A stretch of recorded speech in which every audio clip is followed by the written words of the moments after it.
United States of Lead is an informative podcast that may contain sensitive material and the occasional F-bomb. Listener discretion is advised.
Welcome to United States of Lead, a podcast about crime, mental decline, and the history of lead poisoning. This week, we are presenting to you our third and final installment of our interview with Tim Pye from the Lead Exposure and Poisoning Prevention Alliance in the UK. I really obviously enjoyed this discussion. I'm sure you did too, Paul. I enjoyed his use of acronyms. So, oh yes, the acronyms. Great way to include LEAP. Yes, that was so good. And special thanks again to Tim, who took time out of his very busy schedule to have this interview with us. So far, I'd say my takeaways are how pragmatic Tim is with addressing this issue. The biggest thing, too, his concept of deal with the worst first. Mm-hmm. Because it's just such a big issue and it's everywhere that we really have to narrow it down. And obviously kids are the worst first, and protecting kids from it. What was some of your big takeaways? You know, I just didn't understand the weight of the concept of dust. And, this podcast is, I'll totally admit, I'm not an expert in lead. Coming to understand the importance of all the aspects of this important concern, even with all the stuff that we've gone through and all the things that you've shown me, I did not personally put it all together under the concept of just dust. It can be everywhere.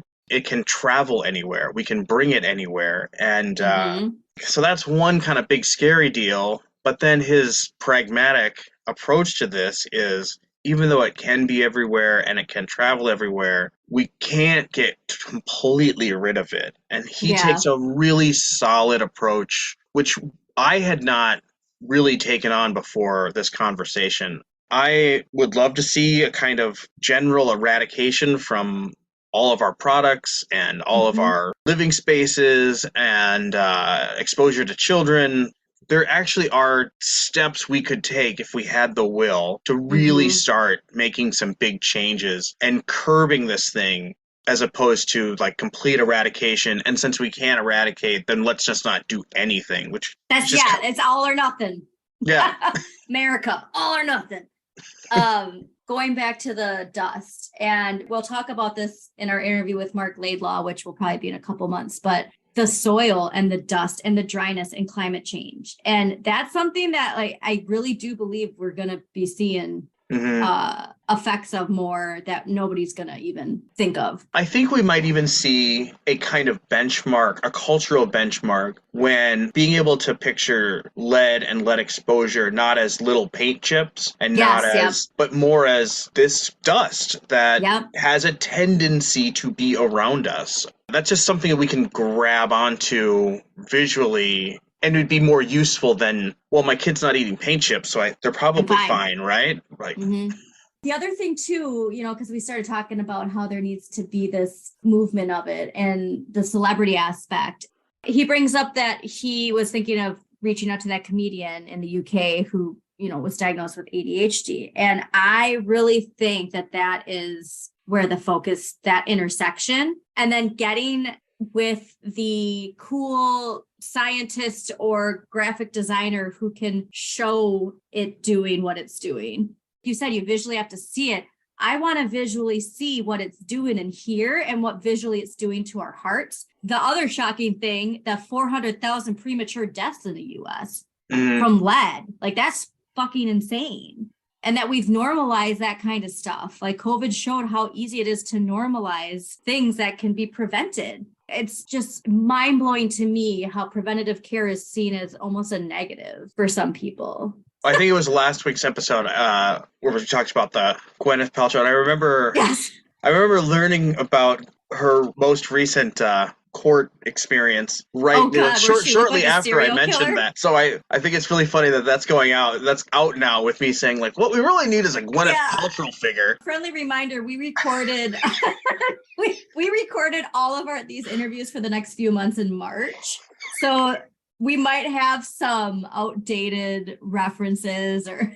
Yeah. Well, what I was referencing was just the nature of her, but the way that she does Goop, where there are these just. It's ridiculous. I'm going to say ridiculous. I'm going to say ridiculous products that offer the jade eggs. That's what everyone thinks. That's what I was thinking of. So this is going to change your life. This candle is going to change your life. This egg is going to change your life. What if a figure like that was able to offer this cool, cleansing, lead pacifying product? And that's what happens is like we have this exclusivity and then someone else will pick it up and offer a mocked up product at a slightly lesser price. And, it's just like the Gucci bag that you want, but it's, and then it becomes just something you pick up before, as you're buying something from, in line at the grocery store. I can't tell you how many times this happens. And like, I just need to do a montage of me going, like where I have this idea. But so both of us have been talking about how we need to monetize it. And that's something with Mark's interview. I can't wait for that because we definitely dive into that more during his. We're going to be rich. We just need $40 million to get it off the ground. And then we're going to be rich. But those sticks, where you can test stuff.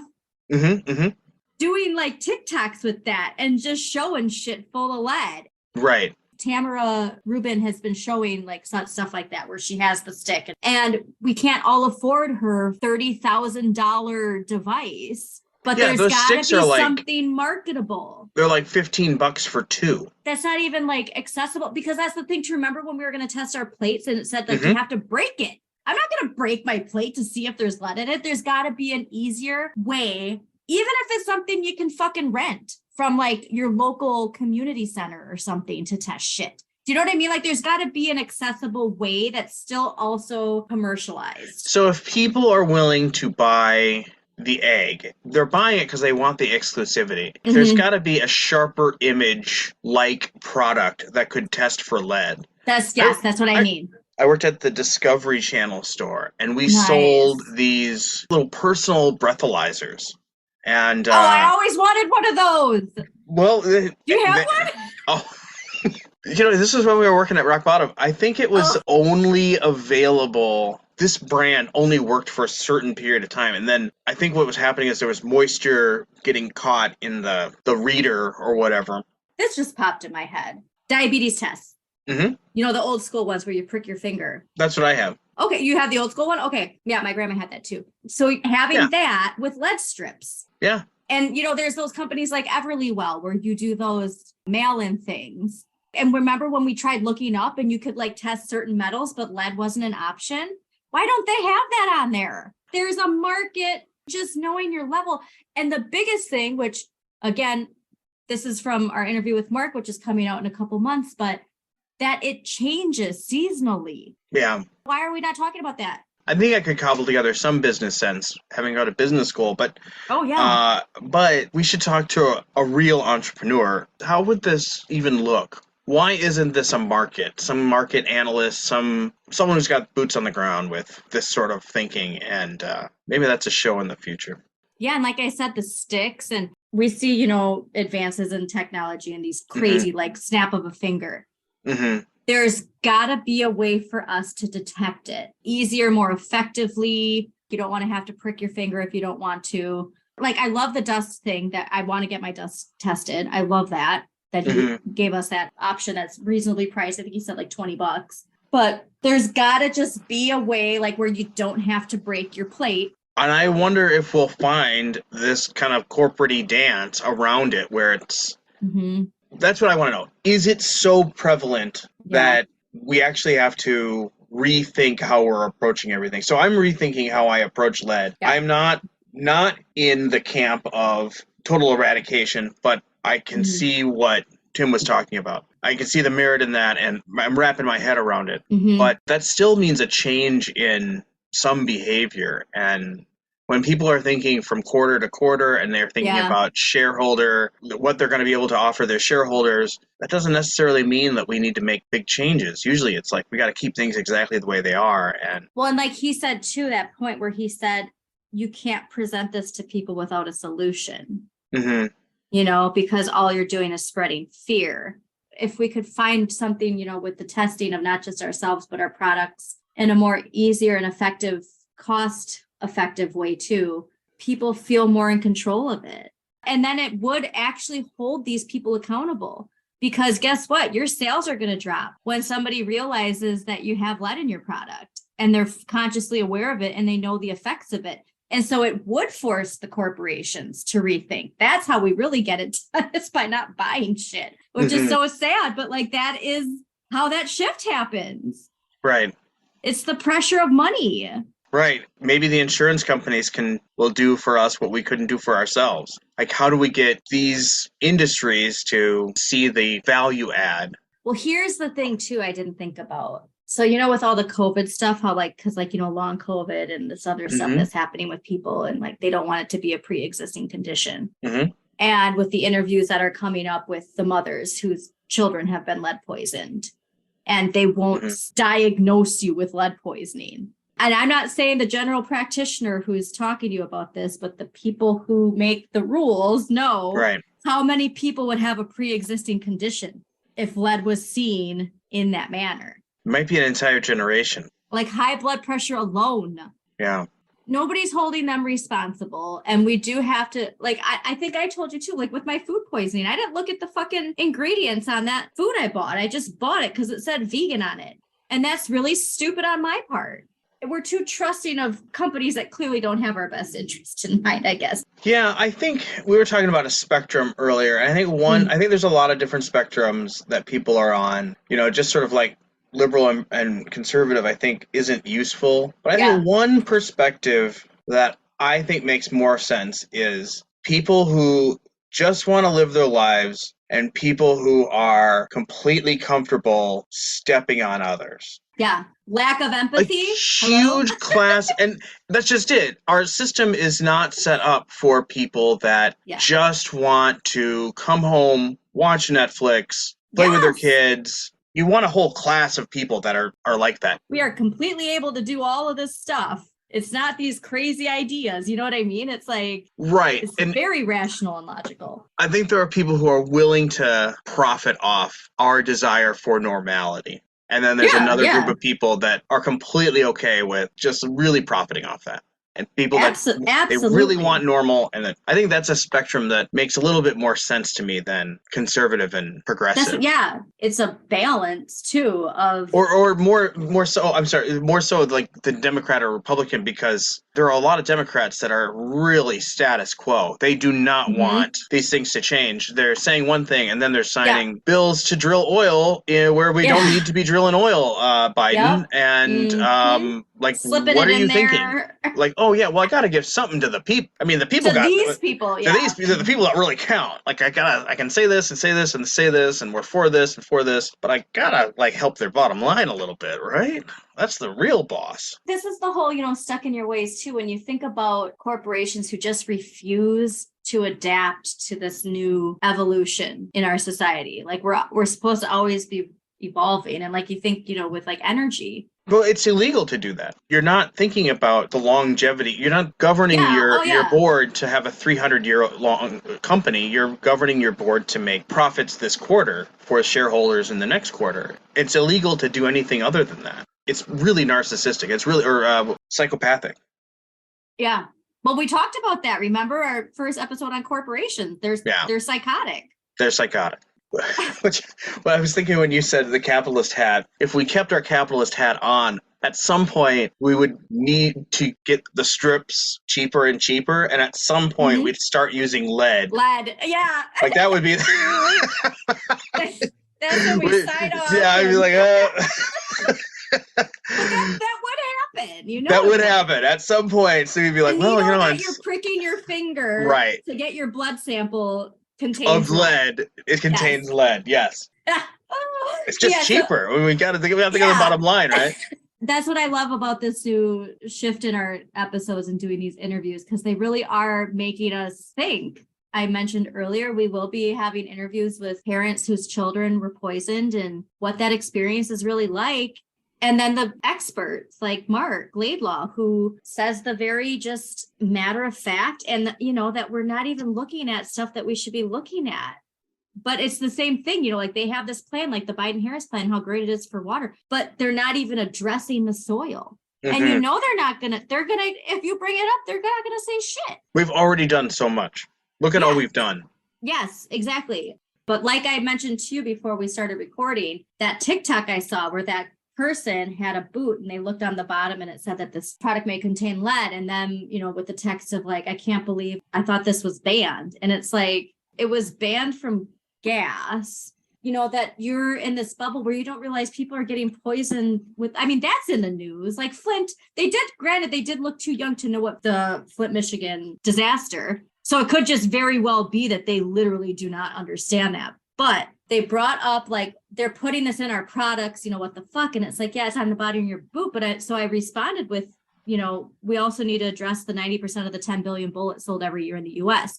And their response was, well, I get why it's an ammo, but in the products we buy, and it's like, what the fuck are you talking? So stuff like that, where it's like to not get frustrated because they don't know, but to show, like you said, the dust, when you see the bullet explode and that 30% of that it goes into your face and it goes into the ground or it goes into the firing range that you're in. There's a reason why you smell like ammunition when you leave the firing range. You smell like ammunition. I never went. Do you? Oh. I always wanted to. They're fun. Guns are fun. Yeah. Oh, yeah. Yeah. So, yeah, it's just people they don't know. And to not have it in the clickbaity style, to not sensationalize it, but just be really matter of fact about like, this is what's going on. Here's a link to the sources. You can read it for yourself. It's not coming from the New York Post. So I'm really inspired by Tim. I hope that people will start paying more attention. And if you have experienced lead poisoning in your life, whether it be you or someone you love, or you are very knowledgeable about this subject, please email us at unitedstatesoflead@gmail.com. We'd love to talk to you. But for now, let's get to part 3 of our interview with Tim Pye.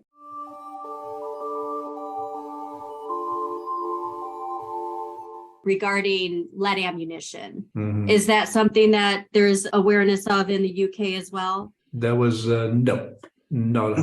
People know lead is poisonous. Okay. Recently, there was a shooting range where 9 employees got taken to hospital with lead poisoning. Oh, wow. One had really amazingly high levels of lead in their blood. So in terms of legislation, there is some outdoor shooting. You're not allowed to shoot certain species of birds below the waterline. Again, the EU are bringing in a bigger range of shooting. But us here, people shoot with lead indoor and outdoor. So outdoor clay pigeon shooting, and shooting pheasants, game and things. I think somebody said you basically can't buy a pheasant in the UK that hasn't got lead contamination in it because it's been shot with lead shot. So our Health and Safety Executive has proposed, and they're doing a consultation on limiting outdoor shooting, but there's really nothing on indoor shooting. So people just don't realise at all that the bullets not only are made of lead, but they have lead compounds in the propellants. So basically it's exploding in your face.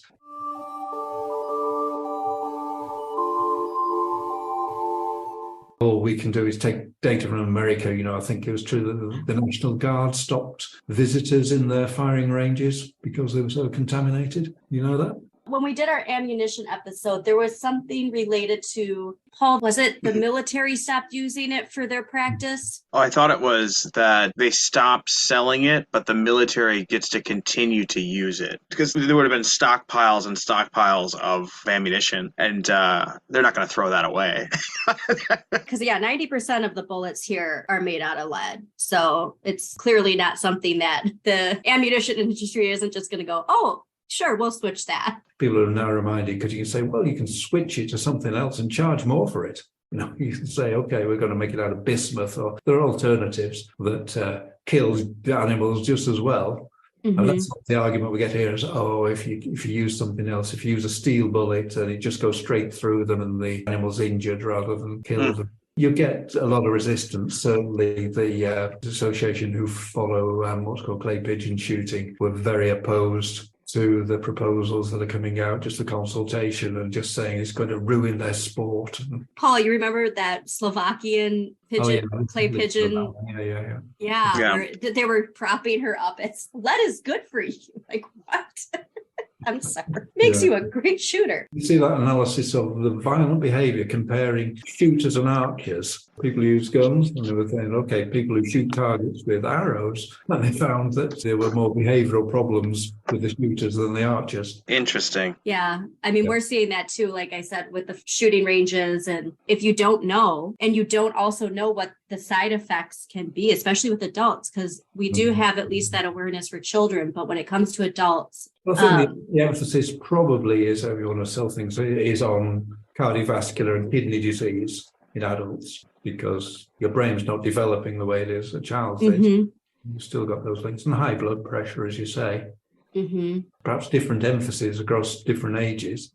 Yeah, it affects you differently, but it doesn't mean it's not affecting you. Oh, absolutely not. No, it affects all ages. Yeah, I've got a diagram of a life with lead, which I can share with you. Just goes from pre-birth through the ages of life and how the conditions are caused.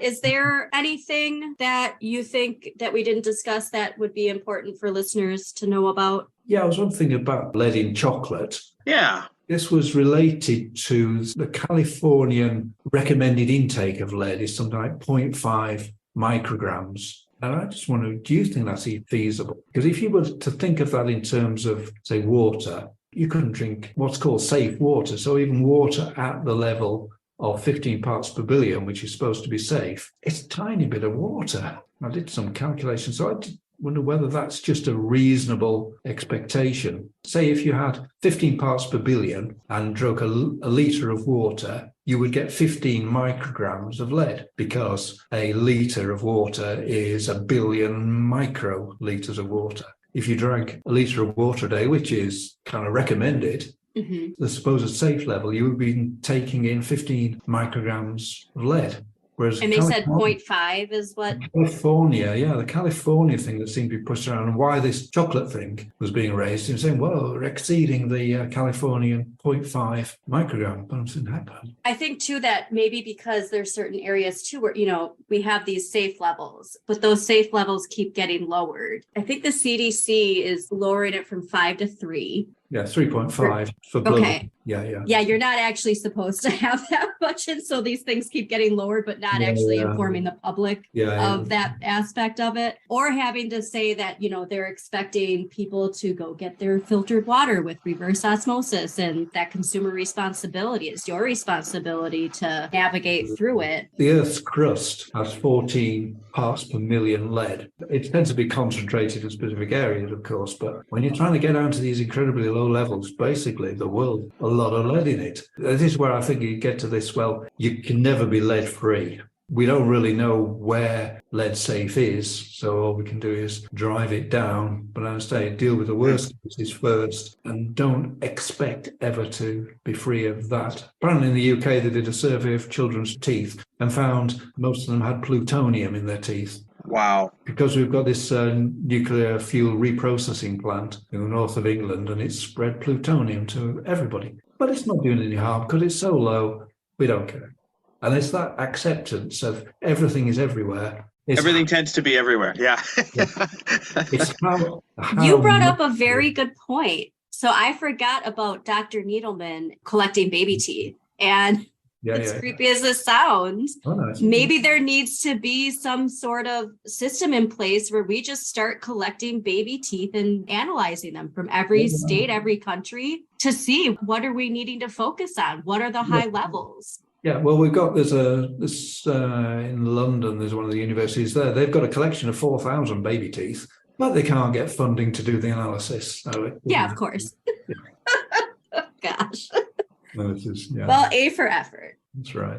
Yeah. I really think though that would be because I didn't even think about the baby teeth until you just said that. Yeah. Have you seen the research from Mount Sinai Hospital? Because there was always this argument with autism that do autistic children have picker, therefore mouth things more and accumulate more lead, or does it work the other way around? Mm-hmm. Children who have more lead get autistic and then the picker. And what they did in Mount Sinai is they took baby teeth, which form before babies are born. So the first teeth are there before they're born. So therefore, a baby in the womb can't have picker. Yep. So then they analysed and found there were elevated lead levels in the teeth of autistic children from before they were born. Wow. Therefore, we can say autism is linked to lead exposure. And it was actually a legal case. A judge decided that was the case. I don't know why a judge is the expert, but anyway, somebody reviewed it and said, yes, there is a case. That was to do with baby food, actually. They were looking at baby food and said, well, that's the wild thing to me is I actually saw it recently. I think it was allrecipes.com, their Instagram. They shared that study, but they made it sound like it was recent. I mean, the studies that we did on baby food, it was 2018. And then I saw lead in chocolate. So I do feel like there's this social awareness slowly emerging. Yeah. But it's just like we said, is it an idea of it just being like sensationalized or actually we got a serious problem? And yes, there is lead, arsenic, and cadmium in a baby's food. Yeah. Are we going to address this? And the rise in, like we said, the rise in all of this stuff happening with adults and children, and we're just not going to talk about it? Yeah, and they don't talk about, why don't we talk about it? Yeah, because when it comes to who can actually make the differences, and it really needs to be government agencies, and they're too busy on other stuff. Although I'm very impressed by the Biden-Harris plan. I mean, it's really aggressive. Wow, that's really moving things forward. But a big difference in the US, the lead pipes are in the service lines, which are basically in the road. Mm-hmm. In the UK, the lead pipes are in the houses. So we've got about it's estimated 9 million out of 28 million homes have still got some lead pipes inside houses. That's where you get this thing that it comes down to the individual to solve that problem. We'll see problems with lead sold or used in copper pipes where they shouldn't be. And there were 2 cases of kids being lead poisoned because the plumber didn't follow the rules. It's very expensive in the US, but it's fixable because you don't have to go into people's houses and redecorate and disrupt their lives. Mm-hmm. Whereas in the UK, that's what's involved. So it's hard to do it. Well, takeaway is we got a lot of work to still do. And we thank you for your time and all the unpaid work that you continue to do.